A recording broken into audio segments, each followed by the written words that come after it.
bismillah asxaabta soo dhawaada dhamaantiin waxaan halkan ku sheegaynaa qaabka loo xisaabiyo mutuleelka. masaajidkan aan joogno waa G+2 waxaa la saarayaa waa mutuleel.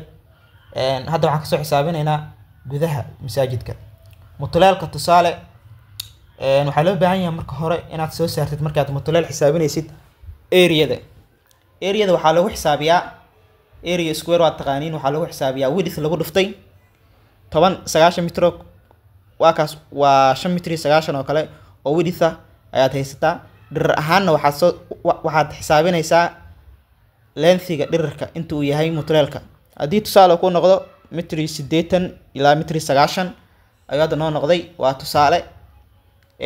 area waxaad ku xisaabinaysaa inaad isku dhufatid widthka iyo sidoo kale lengthiga.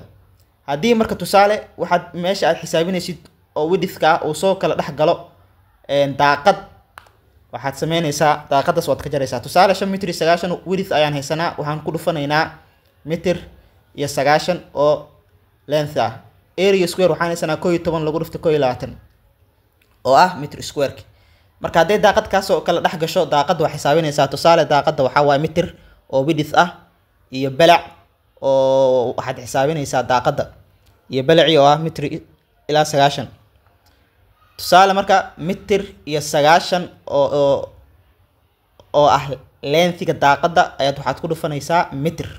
intaas waxaad haysataa mitri 9 waa marka daaqad. tusaale marka daaqada hadday badan yihiin laba ayaad u qaybinaysaa, qaybna waxaa leh kuwa mutuleelka dhigaya, qaybna adiga ayaa leh. tusaale 0.95 ayaa kusoo baxday. haddaaya marka area square-ka ahayd oo 11.21 ayaad waxaad ka jaraysaa 0.95 oo ah daaqadii aad isku soo dardartay oo aad laba u qaybis, waxaa kusoo baxaysa 10.26. kadib waxaad ku dhufanaysaa 3 iyo bar oo ah lacagta ay qaadanayaan dadka mutuleelka dhigaya waa $35